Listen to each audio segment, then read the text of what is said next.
DJ Shubham Remix.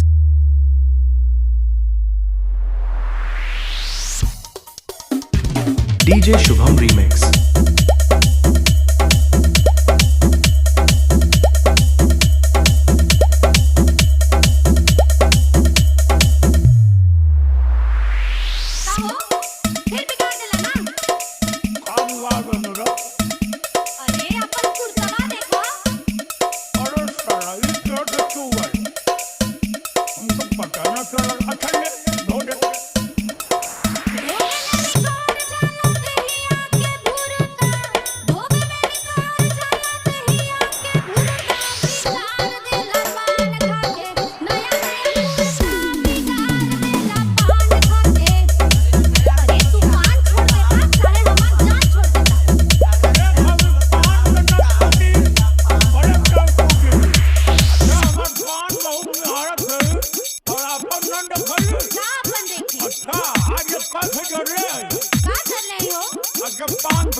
DJ Shubham Remix.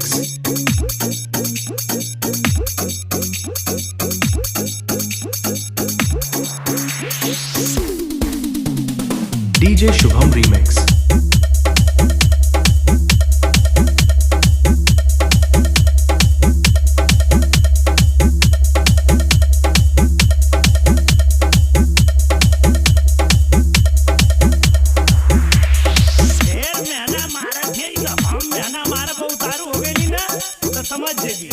अच्छा ढेर बड़ बड़ के बतियावा मत।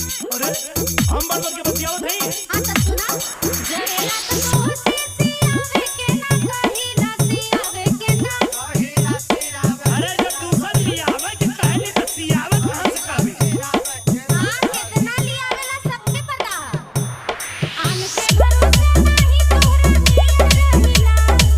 अरे तू अपने के आन समझत हई, हम को के अपन जान मानीला। अरे तू का मानेला हमरा के पता बा। तुमसे कब कुछ कहले रहती त तोहर सुनती। जरेला तो से आवे के ना कहिला। आन के भरोसे नहीं तोहरा नीर रहिला। एक मेरी धोने में तू खुद हुची मुरता। एक मेरी धोने में तू खुद हुची मुरता। बिगाड़ देला पान खाके नया नया कुर्ता बिगाड़ देला पान खाके। अब अगर कुत्ता घूरा धोवे के पड़त बियाह कइले कौन फायदा रे? नहीं अब बताई। अरे तब आईबू लगावा तब न पता चली। आवा DJ Shubham Remix.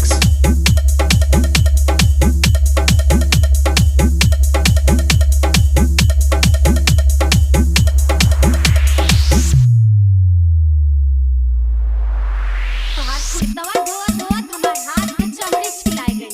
चमड़ी छिला गई। तू हई एगो गांव में कुत्ता धोवे और सब ना धोला। बड़ा का सुकुआर भइलियो। हां त कपड़ा धोवे खातिर ना आई नहीं तोहर। कपड़ा धोवे ना आइलू जो जहाज उड़ाइबो।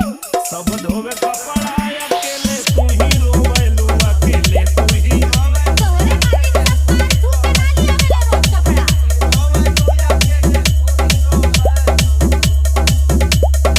कपड़ा से बेसी इज्जत हमर धोवेलू। वही इज्जत नाश के रख दे भाई। हां तू कितना बड़का इज्जतदार हो मालूम हमको।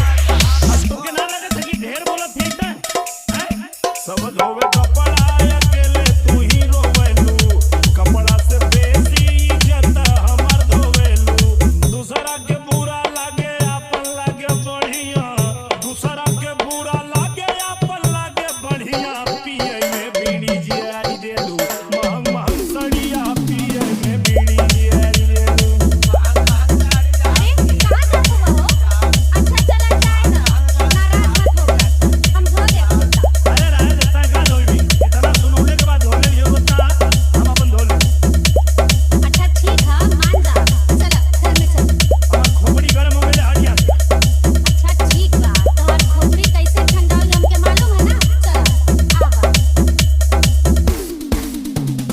DJ Shubham Remix. Gandas Bujurg Loniadi.